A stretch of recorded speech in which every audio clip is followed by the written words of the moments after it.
નમસ્કાર મિત્રો, આજે ગાંધીનગરમાં ફરીવાર એક હિટ એન્ડ રનની ઘટના બની.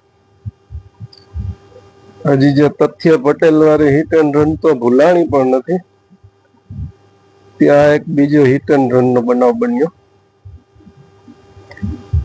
ક્યાં સુધી એવા નિર્દોષ લોકોના ભોગ આવા પૈસા વાળાના નબીરાઓ લેતા રહેશે? જ્યાં સુધી આ પોલીસ કડક કાર્યવાહી આ લોકો ઉપર નહીં કરે, કારણ કે આ લોકોને ખબર જ છે પૈસાથી પોલીસને ખરીદી લે છે.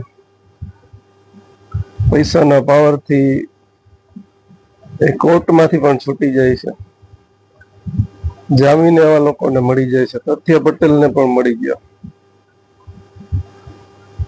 એકાદો દાખલો પણ જો એવો બેસાડે આ લોકો કે ચાર નિર્દોષ લોકોનો જીવ લેનાર આવા નબીરાને આજીવન કેદ મળે, તો બીજા નબીરાઓ આવા કૃત્ય કરતા ડરે ને બીજો વાર આવા બનાવ ન બને.